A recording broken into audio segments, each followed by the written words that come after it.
Tinalikuran ko ang buhay mariwasa upang paglingkuran ng katipunan.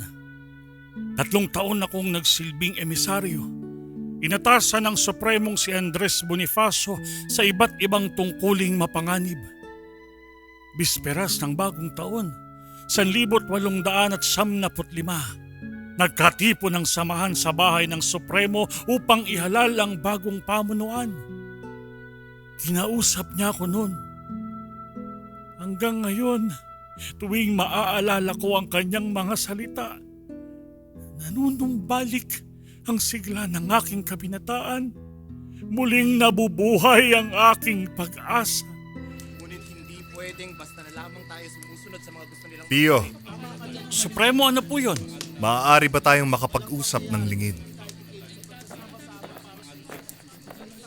May iaatas ka po ba? Wala akong iaatas, ngunit mayroon akong ipakikiusap. Pio, hindi ka lamang pinagkakatiwalaang doktor ng samahan. Isa ka rin sa pinakamapupusok at walang pagod nitong kasapi.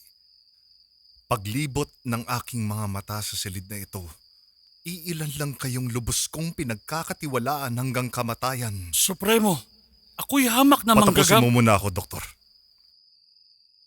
Hindi pa buya ang inaalok ko sa iyo, kundi parusa. Maaari bang iatang mo sa balikat mo ang buong bigat ng pagiging susunod na Supremo ng Katipunan? Supremo? Tapat mo kong kasangga sa bawat pagsubok. Abay sasabak ako sa gera upang manggamot sa gitna ng digma. Isugo mo ko bilang mensahero sa bawat liblib na lugar, maski sa pusod ng kuta ng mga Kastila. Ngunit, ako'y tagapaglingkod, hindi pinuno. Mawalang galang na, Supremo. Ngunit sa inyo ang balikat na dapat sumunong sa katipunan. At naririto ako upang umalalay hanggang dulo, Supremo. Hanggang kamatayan. Ngunit, wag to.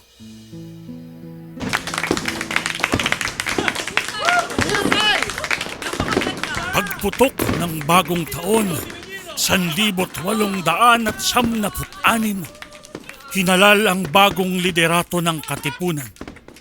Si Andres Bonifacio pa rin ang nahalal na Supremo. Si Emilio Jacinto naman ang kalihim at ako ang hinirang na taga-usig. Ay, kung mababalikan ko lamang ang purong ligaya ng gabing iyon, singtingkad ng mga kwitis sa kalangitan ng pagsikat ng pangako.